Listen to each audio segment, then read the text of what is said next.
Ese uzi impamvu Elon Musk ashaka kujya kuri Mars ku ngufu?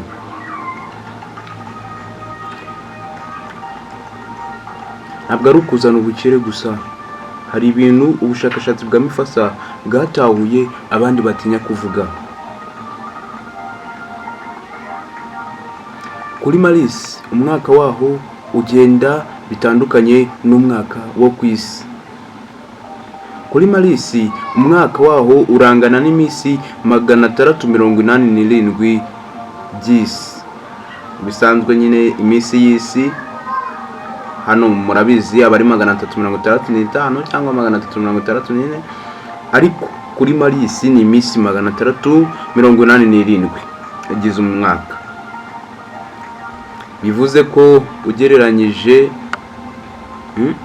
iyo ugeze kuri Mars uhita uba mutoya mu myaka, ndetse iyo ugeze kuri Mars bivuze ko imyaka wari ufite ihita igabanyuka.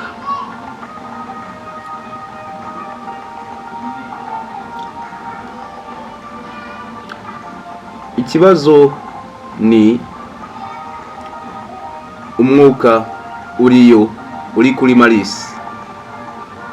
Umwuka uri kuri Mars 95 waho kwijana ni carbon dioxide.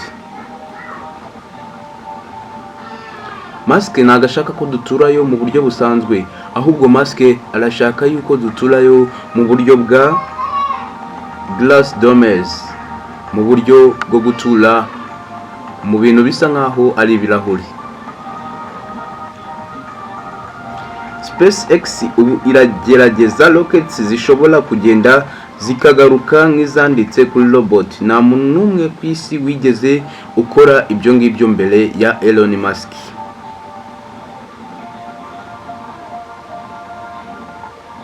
Wowe ubona utuye umushinga, ese ubona uyu mushinga wa Elon Musk uzashoboka?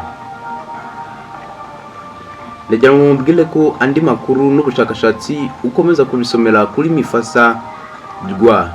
Mukanya ngiye kukuzanira agace ka kabiri gakomeza kuvuga kuri agace ka kabiri. Turavuga uko Elon Musk azakoresha ubwonko bwacu. Ese tekereza ko ashobora kukongerera ubwenge, ndetse utekereza ko ushobora gutekereza kurusha telefone, mudasobwa cyangwa se calculator cyangwa se izindi AI zose ziri ku isi? Turaje tubirebe, nimujye kuri